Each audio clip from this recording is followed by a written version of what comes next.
Dracula untold. 15वीं शताब्दी में Vlad Dracula Wallachia और ट्रांसिल्वेनिया का राजकुमार था।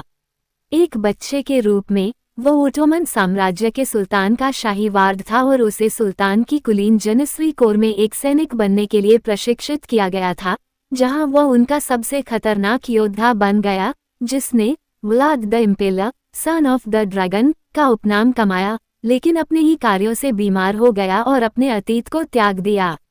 अब अपने क्षेत्र पर शांति से शासन करते हुए व्लाद और उसके सैनिकों को एक धारा में एक हेलमेट मिलता है और उन्हें डर लगता है कि एक ओटोमन स्काउटिंग पार्टी आक्रमण की तैयारी कर रही है।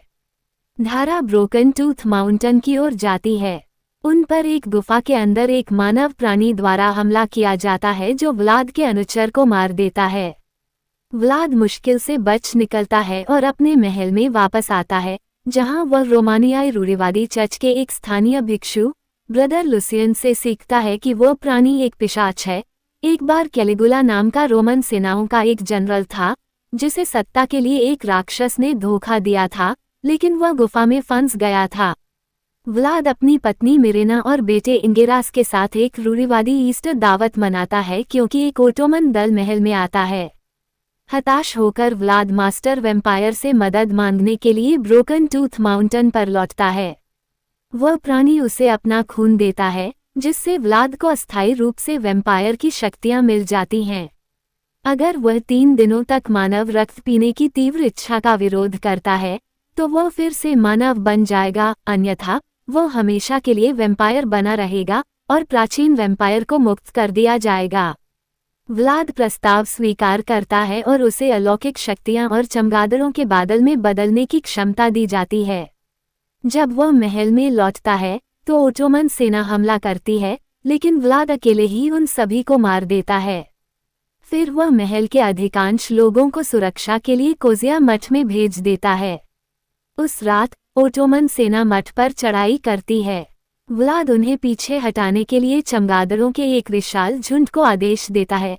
हालांकि सैनिक वास्तव में एक नकली सेना है, जो मुट्ठी भर तुर्कों को मठ में घुसपैठ करने, कई निवासियों को मारने और इंगेरस का अपहरण करने की अनुमति देते हैं।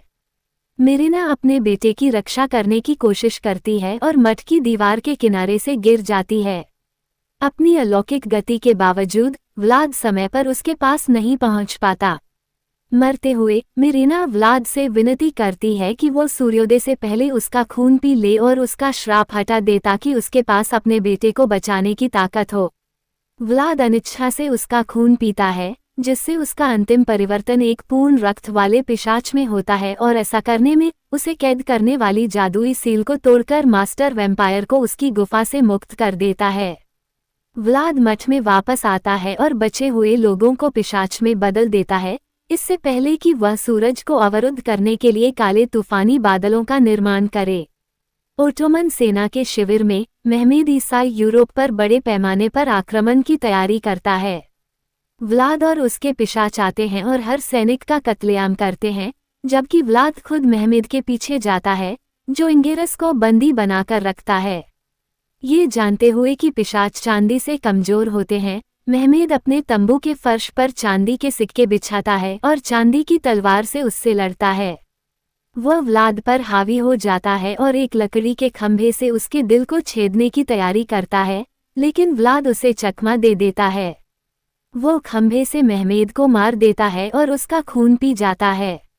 हालांकि जब व्लाद इंगेरास के साथ अपनी पिशाच सेना में वापस आता है, तो उसे पता चलता है कि उसके विषयों ने अपनी मानवता खो दी है और वे इंगेरास को मारना चाहते हैं और उसका खून पीना चाहते हैं। भिक्षु आता है, हालांकि एक व्यक्ति जिसने पहले व्लाद के स्वभाव को देखा था और उसकी सेवा करने की पेशकश की थी, उसके शरीर को सूरज की रोशनी से बाहर खींचता है और व्लाद के होठों पर अपना खून टपकाता है, जिससे पिशाच को जीवन मिलता है। इंगेरास को वलाचिया के नए राजकुमार का ताज पहनाया जाता है।